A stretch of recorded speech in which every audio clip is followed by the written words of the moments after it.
खुदाम यसु के अजीम अलकादर और फ़तेहमंद नाम में आपकी सलामती हो। खुदावंद अपना चेहरा आप पर जुलागर फरमाए और आपको हमेशा अपनी मुहाफ़ज़त में रखे। मेरे अजीज़ों, आज जो हम खुदा के कलाम में से स्टडी करेंगे और जानेंगे वो ये है कि दाऊद बादशाह या दाऊद नबी। पहली बात मैं ये क्लियर कर दूं, दाऊद नबी भी था और वो बादशाह भी था। बहुत से लोग इसको इस तरह से लेते हैं कि नहीं, दाऊद जो है वो बादशाह थे, वो नबी नहीं थे। लेकिन खुदा का कलाम इस बात की शहादत देता है, खुदा का कलाम बताता है कि वो नबी भी था और वो बादशाह भी था। मैं अपने मैसेज के दौरान बहुत दफ़ा लफ्ज़ नबी यूज़ करूँगा और बहुत दफ़ा बादशाह भी करूँगा। इसे ये मुराद नहीं है कि मैं सिर्फ उसे बादशाह ही कहूँगा या नबी। वो दोनों ही खूबियाँ अपने अंदर रखता था, वो बादशाह भी था और नबी भी था। दाऊद बादशाह मर्दमशुमारी करता है, अपने लोगों की तादाद को काउंट करता है, बनी इसराइल को काउंट करता है। बनी इसराइल, आपको मैं वाज़ेह कर दूं कि 10 कबीले जो थे वो अलग थे, वो बनी इसराइल कहलाते थे, इसराइल कहलाते थे। और 2 कबीले अलग थे, वो यहूदा के कबीले कहलाते थे। लेकिन इन दोनों को मिलाकर याकूब का पूरा ख़ानदान बनता है, जिसको हम मुकम्मल फैमिली या ख़ानदान कहते हैं, जिसे हम इसराइल कहते हैं। मैं यहाँ पर उन दोनों को अलग अलग नहीं पुकारूंगा या बोलूँगा, बल्कि मैं एक ही टाइम पर एक ही दफ़ा उन दोनों को मुखातब हूँगा बनी इसराइल के नाम से। अब दाऊद बादशाह जो हैं वो बनी इसराइल की मर्दमशुमारी करते हैं, काउंट करते हैं, लेकिन खुदा नाराज़ होता है। अब मज़े की बात यह है कि खुदा खुद दाऊद के दिल को उभारता है कि वो मर्दमशुमारी करे। और जब दाऊद मर्दमशुमारी करता है तो फिर खुदा उससे नाराज़ हो जाता है, फिर खुदा उसको सज़ा देता है। और सज़ा भी कोई छोटी सी नहीं है, बहुत बड़ी सज़ा है कि 3 दिन तक मुल्क में बनी इसराइल के अंदर वबा है, मरी है, कि लोग मरते जा रहे हैं। और ये बहुत बड़ी सज़ा थी। खुदा ने 3 सज़ाएं दाऊद नबी के सामने रखी कि उनमें से कोई एक चूज़ करे।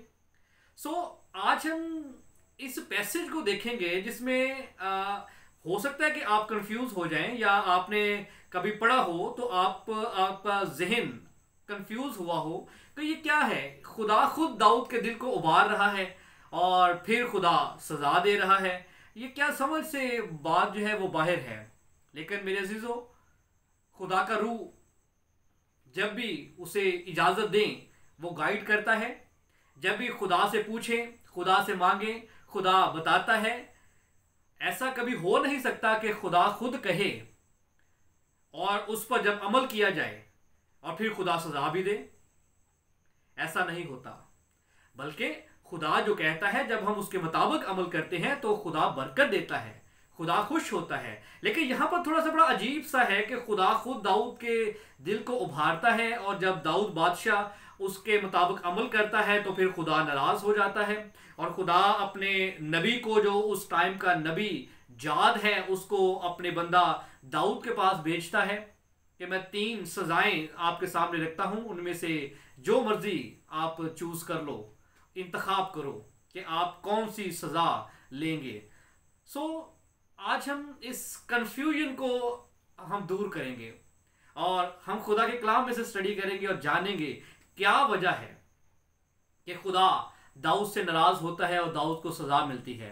हालांकि शायद दाऊद तो खुदा के कहे के मुताबिक अमल कर रहा था, लेकिन वजह क्या है, आज हम उस वजह को जानेंगे। बड़ा इंटरेस्टिंग है, आप यकीनन बरकत पाएंगे। और जब आपको बरकत मिले तो ज़रूर आप अपने रिश्तेदारों में, फैमिली में, फ्रेंड्स के साथ खुदा के कलाम को शेयर करें ताकि वो लोग भी बरकत पाएं। मेरे चीज़ों, ये ऐसे टॉपिक हैं कि बहुत सारे लोग स्टडी तो करते हैं लेकिन बातों पर गौर नहीं करते या समझ नहीं आता। बहुत सारे हमारे जो खादमीन हैं, पासबान हैं, वो भी इस बात को या ऐसी बातों को जिनमें कन्फ्यूजन है उसको बयान नहीं करते। लिहाजा ये उन्हीं हवाला जात में से एक हवाला है जो आज मैं आपके साथ शेयर करने वाला हूँ, और मैं ईमान रखता हूँ कि खुदावंद आपको बरकत देगा। और अगर कभी आपने इस चैप्टर को स्टडी किया था, आप कंफ्यूज हुए थे, तो आज आपकी कंफ्यूजन दूर होने वाली है। खुदावंद आपको बरकत दे। मेरे अजीजों, आए खुदा के कलाम में से देखें दूसरा सैमुअल, पुराना अहदनामा है, दूसरा सैमुअल 24 बाब और पहली आयत है। ये सारा चैप्टर आपने खुद स्टडी करना है, मैं सिर्फ चंद आयात पढ़ूंगा और उस पर बात करूंगा। यहाँ पर लिखा है, इसके बाद खुदावंद का गजब इसराइल पर फिर भड़का और उसने दाऊद के दिल को उनके खिलाफ ये कहकर उभारा कि जाकर इसराइल और यहूदा को गिन। और बादशाह ने लश्कर के सरदार योआब को, जो उसके साथ था, हुक्म किया कि इसराइल के सब कबीलों में दान से बैर सबा तक गश्त करो और लोगों को गिनो, ताकि लोगों की तादाद मुझे मालूम हो। यहाँ पर दाऊद बादशाह अपने सिपा सलार को, अपनी फौज के सिपा सलार योआब को हुक्म दे देता है कि ये काम करो। और जब वो ये काम कर चुकते हैं तो आए आयत 9 में यहाँ पर लिखा है, और योआब ने मर्दमशुमारी की तादाद बादशाह को दी। सो इसराइल में 8 लाख बहादुर मर्द निकले जो शमशेरजन थे, और यहूदा के मर्द 5 लाख निकले। मर्दमशुमारी मुकम्मल हो गई, हिसाब किताब बता दिया गया। उसके बाद क्या होता है, और लोगों का शुमार करने के बाद दाऊद का दिल बेचैन हुआ और दाऊद ने खुदावंद से कहा, ये जो मैंने किया सो बड़ा गुनाह किया। अब ऐ खुदावंद, मैं तेरी मिन्नत करता हूं कि तू अपने बंदा का गुनाह दूर कर दे, क्योंकि मुझसे बड़ी हमाकत हुई। सो जब दाऊद सुबह को उठा तो खुदावंद का कलाम जाद पर, जो दाऊद का गैब बीन था, नाज़िल हुआ। और उसने कहा कि जा और दाऊद से कह, खुदावंद यूँ फरमाता है कि मैं तेरे सामने 3 बलाएं पेश करता हूँ, तो उनमें से एक को चुन ले ताकि मैं उसे तुझ पर नाजल करूं। सो जाद ने दाऊद के पास जाकर उसको ये बताया और उससे पूछा, क्या पहली है, क्या तेरे मुल्क में 7 वर्ष कहत रहे? दूसरी जो पनिश है, या तू 3 महीने तक अपने दुश्मनों से भागता फिरे और वो तुझे रगेदें, या तेरी मुमलकत में 3 दिन तक मरी हो। ये तीसरी थी कि 3 दिन तक मरी हो।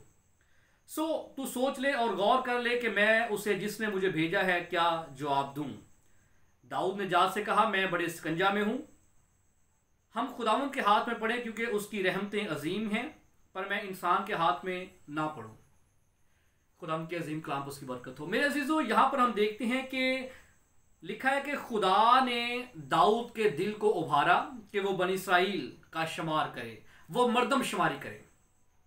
अब यहां पर खुदा दिल को उभार रहा है, और जब खुदा दिल को उभार रहा है और दाऊद उसके मुताबिक अमल कर रहा है, और जब वो काम कर चुकता है, अमल कर लेता है, तो फिर खुदा सजा देता है। लिहाजा आज हम जानेंगे कि वजह क्या है। मेरे अजीजों, सबसे पहले आपको मैं बात बताऊं कि क्यों खुदा ने दाऊद नबी को सजा दी। खुदा ने दाऊद नबी के दिल को उभारा है, डायरेक्ट कलाम नहीं किया, हुक्म नहीं दिया कि ये आपने करना है, जाओ मर्दमशुमारी करो, या जाद नबी के जरिए, या सैमुअल नबी के जरिए, या नातन नबी के जरिए, या किसी भी अपने रसूल, अपने पैगंबर, अपने किसी भी ममसू के जरिए खुदा ने अपने बंदा दाऊद को ये डायरेक्ट पैगाम या डायरेक्ट कलाम नहीं किया कि आप ये करो, बल्कि क्या किया है, दिल को उभारा है। उभारने का मतलब है उकसाना, उसके अंदर ख्याल डालना, उसके दिल को किसी काम पर माइल करने की कोशिश करना। मेरे अजीजों, जब भी दिल के अंदर कोई ख्याल आता है, जब भी दिल के अंदर कुछ भी हमारे अंदर कोई ऐसा उकसाने वाला या किसी भी तरह का ख्याल आता है, तो सबसे पहले याद रखिए, हमारी मर्जी होती है कि हम उस ख्याल पर अमल करें या ना करें। समझ आई बात? आपके दिल में जो ख्याल आता है या आपके दिमाग में जो ख्याल आता है, आपके पास पूरी अथॉरिटी होती है कि अगर आप ईमानदार हैं तो आप खुदा के कलाम के मुताबिक अपने दिल में पैदा होने वाले ख्याल को परखें, खुदा के कलाम के मुताबिक उसको जांचें, खुदा के कलाम के मुताबिक उसको आजमाएं। और अगर आप समझें कि आपके दिल के अंदर पैदा होने वाला ख्याल, आपके दिल में जो ख्याल डाला गया है, बेशक वो खुदा की तरफ से है या किसी भी और तरफ से है, आपके दिल में जो ख्याल आया है, आप उस ख्याल को, आप उस बात को, आप उस अपनी थिंकिंग को खुदा के अजीम कलाम के मुताबिक परखें और फिर उस पर अमल करें। अगर आपको समझ आती है कि यह खुदा के कलाम के मुताबिक है, आप उस पर अमल करें। अगर आपको ये पता चलता है कि नहीं, ये जो ख्याल मेरे अंदर है ये खुदा के कलाम के मुताबिक नहीं है, तो आपको कभी भी उस बात पर अमल नहीं करना। यहां पर खुदा ने दिल में ख्याल डाला है, कहा नहीं है। सो दाऊद नबी के पास ये पूरी अथॉरिटी थी कि उस अपने ख्याल को जो कि खुदा ने उसके अंदर डाला है, उसको खुदा के कलाम के मुताबिक परखे, क्योंकि उसको समझ, उसको दानाई और उसको हिकमत दी गई है। और ना सिर्फ दाऊद नबी को बल्कि हर बनी नौ इंसान को खुदा ने हिकमत दी है, अकल दी है कि उसके अंदर जो भी ख्याल आता है वो उसको खुदा के कलाम के मुताबिक परखे कि क्या खुदा का कलाम मुझे ऐसा करने की इजाजत देता है या नहीं। यहां पर हम देखते हैं कि खुदा ने दाऊद नबी के दिल में ख्याल डाला है। अब दाऊद नबी के पास ये मौका था कि वो अपने इस ख्याल को खुदा के कलाम के मुताबिक जांचता, परखता, जो कि उसने नहीं किया। उसने जैसे ही ख्याल आया, उसने अपनी फौज के सिपा सलार योआब से कहा कि जाओ सारी बनी इस्राइल का मुझे काउंट करके मुझे बताओ, लोगों को गिनो, मर्दमशुमारी करो। हालांकि योआब यहां पर जो है वो दाऊद बादशाह को कह भी रहा है कि ए आका, ए बादशाह, आप क्यों गिनना चाहते हैं बनी इस्राइल को? खुदा अपनी कौम को, अपने लोगों को और बढ़ाए, तरक्की दे, वो बढ़े, वो फलें, आप उनको क्यों काउंट करना चाहते हैं? यहां पर देखें, खुदा योआब के अंदर से दाऊद नबी से बात कर रहा है। योआब के जरिया से खुदा दाऊद से बात कर रहा है कि ये ना करो, ये जो ख्याल तेरे अंदर डाला गया है ये तुझे आजमाने के लिए है, ये तुझे जांचने के लिए है, ये तुझे परखने के लिए है कि क्या तू इस ख्याल को जो तेरे अंदर डाला गया है इसको कलाम खुदा के मुताबिक परखता है या जांचता है। खुदा तो उसको आजमा रहा था, खुदा तो उसको परख रहा था कि क्या दाऊद इस ख्याल को जो है वो कलाम के मुताबिक अमल करेगा इस पे या नहीं। और वही हुआ कि दाऊद नबी ने शायद बगैर सोचे समझे अपनी फौज के सिपा सलार को हुक्म दे दिया। हालांकि फौज का सिपा सलार मना भी कर रहा है कि बादशाह सलामत, आप ऐसा ना करें, लेकिन दाऊद चूंकि बादशाह था और बादशाह का हुक्म टाला नहीं जा सकता, बादशाह ने फिर उसको कहा कि मैं जो कहता हूं वो करो, और उन्होंने फिर वो काम किया। अब पहली बात तो ये हमने सीखी कि दिल के अंदर जो ख्याल आता है वो आपके पास मौका होता है, आपके पास अथॉरिटी होती है कि आप उस पर अमल करें या ना करें। अगर क्योंकि वो ताकत, वो कुव्वत, फैसला करने की जो अथॉरिटी है वो खुदा ने आपको दी हुई है, और आप जब उस ख्याल को खुदा के कलाम के मुताबिक परखते हैं और फिर खुदा के कलाम के मुताबिक उस पर अमल करते हैं, खुदा बरकत देता है। लेकिन यहां पर दाऊद बादशाह उस अपने ख्याल को खुदा के कलाम के मुताबिक नहीं परखा। उसने जैसे ही ख्याल आया उसने फौरन उस पर अमल करना शुरू किया। आज हम भी बहुत दफा यही करते हैं, हमारे दिल में ख्याल आता है, हम उसको फौरन जो है उस पर अमल करते हैं और फिर नुकसान उठाते हैं। जबकि अगर हम उस पर सोचकर, समझकर या खुदा के रूह से रहनुमाई लेकर अगर उस पर अमल करें तो खुदा बरकत देगा। एक तो ये बात है कि दाऊद नबी बगैर सोचे समझे अपने ख्याल पर अमल करता है, और फिर दूसरी बात उसके दिल के अंदर ये पैदा होती है कि मैं अपनी फौज का, उसको लोगों की गिनती से वो कोई ज्यादा सरोकार नहीं था। उसको जो सरोकार था या उसकी जो ख्वाहिश थी वो ये थी कि मैं अपने मतहत फौज को काउंट करूं, जंगजू लोगों को काउंट करूं, मुझे अपनी रियाया में से पता चले कितने लोग हैं जो जंग कर सकते हैं, जो जंगी मर्द हैं, जो सूरमा हैं, ताकि मुझे अपनी फौज का पता चले। असल में वो अपनी फौज को जो है वो जानना चाहता था, फौज की तादाद को जानना चाहता था, जो कि आप हमेशा आपको भी याद रखना है और दाऊद नबी को भी ये बात याद रखनी चाहिए थी कि इस्राइल की कुव्वत ना तो किसी फौज से, ना किसी तलवार से, ना किसी रथ से, और ना ही किसी घोड़े से, और ना ही सूरमाओं की तादाद से है, बल्कि इस्राइल का फख्र, इस्राइल का जोर, इस्राइल की कुव्वत, इस्राइल की फतह हमेशा जिंदा खुदा से मंसूब है। खुदा खुद इसराइल की कुव्वत है, खुदा खुद इसराइल का जोर है, और खुदा खुद इसराइल की ताकत है। इसराइल की ताकत न घोड़ों से है, न रथों से है, न जंगी सूरमाओं से है, बल्कि यहोवा खुदा खुद इसराइल की ताकत और इसराइल का फख्र है। यहां पर दो चीजें हमें नजर आती हैं कि पहली चीज कि दाऊद नबी ने अपने दिल के ख्याल पर गौर नहीं किया, उसको खुदा के कलाम के मुताबिक परखा नहीं है, और उसने फौरन उस पर अमल किया है, जबकि उसे ऐसा करना नहीं चाहिए था। क्यों, वो भी मैं आपको बताता हूं। और दूसरी बात यह कि वो जब यहां पर भी आप 9 आयत में देखते हैं कि योआब उसको लोगों की तादाद नहीं बता रहा, बल्कि क्या बता रहा है कि आपके पास इसराइल के अंदर 8 लाख बहादुर मर्द हैं जो तलवार चलाना जानते हैं, और यहूदा में जो है वो 5 लाख हैं। वो सूरमाओं की तादाद बताता है, क्योंकि दाऊद को इंटरेस्ट लोगों की तादाद के साथ नहीं था, बल्कि सूरमाओं के साथ था, जंगी लोगों के साथ था, ताकि वो फख्र कर सके कि मेरे पास इतनी फौज है, मेरे पास इतने जंगजू हैं, मेरे पास इतने नेजा बरदार हैं, मेरे पास इतने तलवार चलाने वाले हैं, मेरे पास इतने रथ हैं, मेरे पास इतने घोड़े हैं। वो तो इस मतलब इन बातों को जो है वो जानना चाहता था, जो कि गलत था, क्योंकि इसराइल की कुव्वत न रथों से है, न घोड़ों से है, बल्कि जिंदा खुदा खुद इसराइल की फतह, इसराइल की शान और इसराइल की कुव्वत और इसराइल का फख्र है।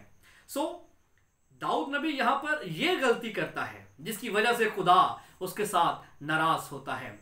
मेरे अजीजों, एक बात मैं आपको क्लियर करता चलूं कि खुदा हमेशा आजमाता है लोगों को। जिस तरह खुदा ने दाऊद के दिल में ख्याल डाला, खुदा ने दाऊद के दिल को उभारा, इसी तरह हम भी कई दफा किसी के खिलाफ किसी को उभारते हैं। मतलब हम उसका डायरेक्ट नाम नहीं लेते, बल्कि हम उसके बारे में बताते हैं जी कि ठीक नहीं है उसके काम, ये ठीक नहीं है उसका काम, वो ठीक नहीं है, उसको ऐसा नहीं करना चाहिए था, वैसा नहीं करना चाहिए था। नीयत हमारी क्या होती है कि हम जिस शख्स के साथ बात कर रहे हैं उसको हम किसी के खिलाफ उभार रहे हैं, किसी के खिलाफ उकसा रहे हैं कि आप उसके साथ तल्लक ना रखें, ये ना करें, वो ना करें। हम डायरेक्ट नहीं कह रहे होते, लेकिन हम उसको उकसा रहे होते हैं मुख्तलिफ तरह की बातों से, मुख्तलिफ तरह के उसके काम बता के। उस वक्त वो फैसला हमारे पास होता है कि हम जो हमें किसी के खिलाफ उकसा रहा है, उभार रहा है, हम उसकी बात को सुने या ना सुने, फैसला हमने करना होता है। अगर हम गलत फैसला ले लेते हैं हम पछताते हैं, अगर हम अच्छा फैसला ले लेते हैं तो हम बरकत पाते हैं। इसी तरह दाऊद के दिल को उभारा गया था, लेकिन उसने बगैर सोचे समझे अमल अपनी बात पर किया, अपने दिल के ख्याल पर। खुदा नाराज हुआ। दाऊद को चाहिए था कि खुदा के कलाम के मुताबिक उसको जांचता, परखता कि क्या मैं इसराइल को काउंट करूं या अपनी फौज को काउंट करूं या ना करूं। योआब बेशक उसने गिनती शुरू की, लेकिन फिर भी वो पूरी फौज को भी जो है वो काउंट नहीं कर सका था, पूरे लोगों को भी वो काउंट नहीं कर सका था। अभी इससे पहले कि वो सबको काउंट करे, पूरी तादाद जो है वो पूरे लोगों को गिन सके, वबा शुरू हो गई थी और योआब और उसकी सारी टीम वापस आ गई थी। वो फिर भी गिन नहीं सका था, क्योंकि खुदा नहीं चाहता था कि कोई भी इसराइल को गिने। वजह क्या है वो भी मैं आपको बताता हूं, लेकिन इससे पहले मैं आपको एक रेफरेंस देना चाहता हूं। यिर्मयाह नबी का सहीफा 17 बाब और 10 आयत है। यहां पर हम खुदा के कलाम में देखते हैं कि क्या लिखा है। यिर्मयाह नबी का सहीफा 17 बाब और 10 आयत है खुदा के कलाम में। यहां पर जिंदा कलाम में ऐसा लिखा है, मैं खुदावंद दिलो दिमाग को जांचता और आजमाता हूं ताकि हर एक आदमी को उसकी चाल के मुआफिक और उसके कामों के फल के मुताबिक बदला दूं। यहां पर हम जान रहे हैं कि खुदा हमारे दिल को भी दिमाग को भी आजमाता है, परखता है, जांचता है। आजमा कर खुदा हमें देखता है, हमारे दिल में ख्याल डालकर खुदा हमें आजमाता है, परखता है। और फिर लिखा है कि हर एक आदमी को उसकी चाल के मुआफिक, यानी कि जैसे वो अमल करेगा उसके मुताबिक खुदा, उसके कामों के मुताबिक खुदा उसको फल देगा, उसको अजर देगा। मेरे अजीजों, दाऊद नबी को चाहिए था कि उसके अंदर जो ख्याल आया है उसको खुदा के कलाम के मुताबिक परखे, खुदा के कलाम के मुताबिक जांचे, खुदा के कलाम के मुताबिक जाने कि क्या मैं अपने इस दिल के ख्याल पर अमल करूं या ना करूं। उसने ऐसा नहीं किया, खुदा नाराज हुआ। दूसरी बात यह कि उसने फौज की अपनी फौज को गिनने की कोशिश की, अपनी फौज पर फख्र करने की कोशिश की, अपनी फौज पर अपना तकिया करने की कोशिश की। खुदा नाराज हुआ। अब खुदा क्यों नहीं चाहता था कि बनी इस्राइल को काउंट किया जाए? खुदा क्यों नहीं चाहता? और दाऊद नबी को भी ये जानना चाहिए था कि मैं बनी इस्राइल का शुमार ना करूं। क्यों? वजह क्या है? आए हम आज उस वजह को भी देखते हैं। आप मेरे साथ देखिए पैदाइश की किताब 13 बाब और उसकी 15 आयत है खुदा के कलाम में से। पैदाइश 13 बाब और 15 आयत। यहां पर खुदा के कलाम में इसका लिखा है, क्योंकि ये तमाम मुल्क जो तू देख रहा है मैं तुझको और तेरी नस्ल को हमेशा के लिए दूंगा, और मैं तेरी नस्ल को खाक के जर्रों की मानद बनाऊंगा, ऐसा कि अगर कोई शख्स खाक के जर्रों को गिन सके तो तेरी नस्ल भी गिन ली जाएगी। यहां पर खुदा अपने बंदा अब्राहम से वादा करता है कि मैं ये मुल्क तुझे दूंगा, मैं इतनी औलाद तुझे दूंगा जैसे खाक के जर्रे हैं या जो समुंदर के किनारे की रेत है। अगर आप जमीन की खाक के जर्रों को काउंट कर सकते हैं, अगर आप रेत के जर्रों को काउंट कर सकते हैं, तो तेरी औलाद भी काउंट हो जाएगी, गिन ली जाएगी, उसकी तादाद जो है वो मालूम हो जाएगी। सो यहां पर हम देखते हैं कि रेत के जर्रों को कोई गिन नहीं सकता, जमीन की खाक के जर्रों को कोई गिन नहीं सकता। इसका मतलब है कि इसराइल को भी कभी दुनिया के आखिर तक कोई भी शख्स गिन नहीं सकता।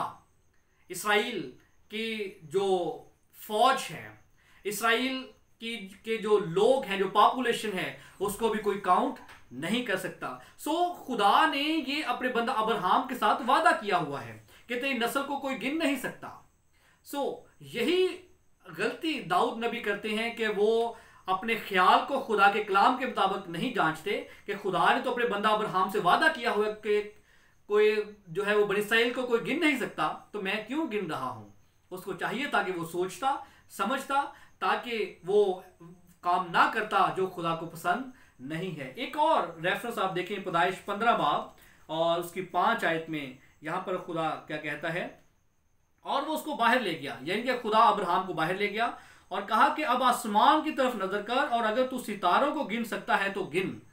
खुदा अब्राहम से कहता है सितारों को गिन सकता है तो गिन, और उससे कहा कि तेरी औलाद ऐसी ही होगी, यानी कि तेरी औलाद कोई गिन नहीं सकता। मैं तुझे इतनी औलाद दूंगा, इतनी बरकत दूंगा। ये खुदा अपने बंदा अब्राहम के साथ वादे करता है, अहद करता है। एक और रेफरेंस पैदाइश 22 बाब और हम खुदा के कलाम में देखते हैं 17 आयत। पैदाइश 22 बाब 17 आयत। यहां पर क्या लिखा है, मैं तुझे बरकत पर बरकत दूंगा और तेरी नस्ल को बढ़ाते बढ़ाते आसमान के तारों और समुंदर के किनारे की रेत की मानद कर दूंगा, और तेरी औलाद अपने दुश्मनों के फाटक की मालिक होगी। यहां पर भी हम देखते हैं कि खुदा बार बार अपने बंदा अब्राहम से अहद कर रहा है कि तेरी औलाद मैं आसमान के तारों की मानद करूंगा, रेत के जर्रों की मानद करूंगा, खाक के जर्रों की मानद करूंगा। कोई गिन सकता है तो गिन ले, यानी कि इसका मतलब यह है कि कोई गिन नहीं सकता। सो दाऊद नबी यहां पर यही गलती करता है। खुदा कभी नहीं चाहता कि उसकी कौम को कोई शुमार कर सके, क्योंकि खुदा बढ़ाता है, खुदा उनको बरकत देना चाहता है। खुदा चाहता है कि वो फलें, वो बढ़ें, और कोई शख्स रथों पर या घोड़ों पर तकिया ना करे, बल्कि इसराइल जो है उसका जोर हमेशा से, उसका फख्र हमेशा से, कदीम से, अब्दुल्लाबाद से, यानी कि इब्तदा से आखिर तक इसराइल का जो फख्र, इसराइल का जो जोर और इसराइल की जो कुव्वत है, वो यहोवा खुदा खुद है। सो यहां पर ये सारी बातें क्लियर होती हैं कि दाऊद नबी अपने दिल के ख्याल को बगैर सोचे समझे अमल करता है, और वो अपनी फौज की तादाद को जो है वो जानने में इंटरेस्ट रखता है। खुदा नाराज होता है। यही वजूहात हैं कि खुदा नाराज होता है, और खुदा ने अपने बंदा अब्राहम से वादा किया हुआ है कि तेरी नस्ल को कोई गिन नहीं सकता, और उस नस्ल को जिसको कोई गिन नहीं सकता दाऊद नबी गिनने की हिम्मत करता है, कोशिश करता है। सो खुदा नाराज होता है। ये वो सारी वजूहात थी जिसकी वजह से खुदा अपने बंदा दाऊद से, अपने नबी से और अपनी कौम के बादशाह से नाराज होता है, और खुदा उसको पनिश करता है, खुदा नाराज होता है। सो अब हम जानते हैं कि खुदा कई दफ़ा हमारे अंदर मुख्तलिफ ख्याल पैदा करके हमें आजमाता है, हमें जांचता है, हमें परखता है कि क्या हम खुदा के कलाम के मुताबिक अमल करते हैं या नहीं, या हम अपने दिल के ख्याल को जो है वो बगैर सोचे समझे उस ख्याल पर अमल करके मुख्तलिफ तरह से हम सज़ा के हकदार होते हैं, मुख्तलिफ तरह से हम उस पर अमल करके